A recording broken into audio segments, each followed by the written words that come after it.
Texas is facing one of its worst natural disasters in recent history. Flash floods have ravaged the state, leaving at least 82 people dead and dozens more are missing. The summer camp hit by the flash floods in Texas said that 27 campers and counselors have died. Here's more.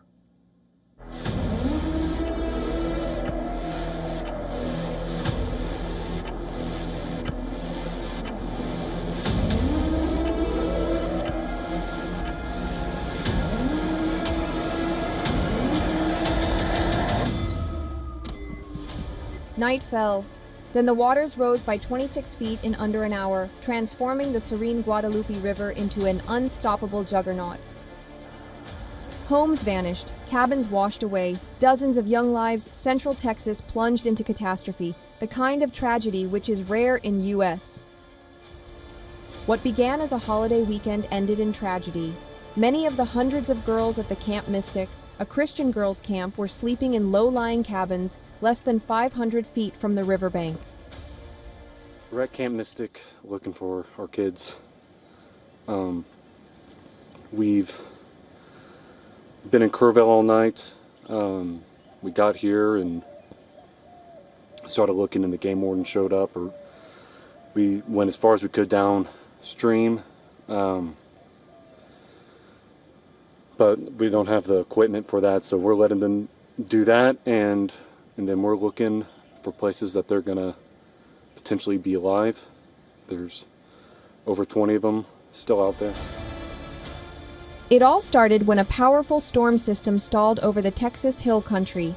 In just a few hours, parts of the region saw nearly 12 inches of rain, triggering flash floods that turned deadly within minutes. The floods grew to their worst at the midpoint of a long holiday weekend when many people were asleep. Survivors have described the floods as a pitch-black wall of death and said they received no emergency warnings. Honestly, if my husband hadn't been awake, I think it could have been a different story. We were worried about leaks in the RV with the heavy rain, and he heard screaming outside and came and woke me up immediately, and we had to be out of there in about 10-15 minutes. And their house collapsed about 4 in the morning.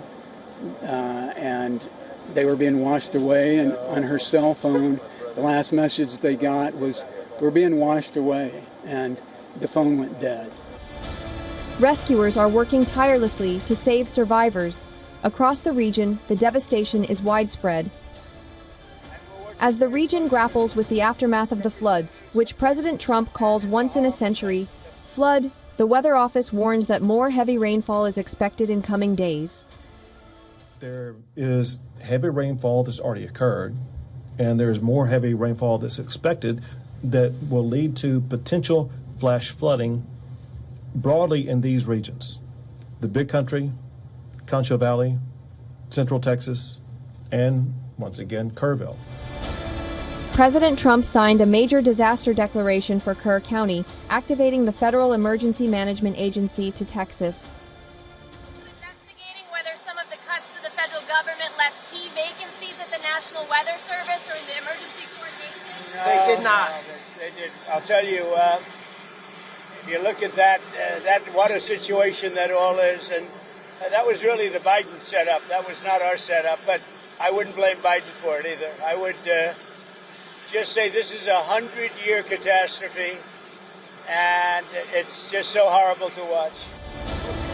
Texas remains deeply shaken, mourning the lives lost while preparing for the possibility of more challenges ahead. Although the floodwaters are beginning to recede in some areas, the devastation left behind will linger for a long time.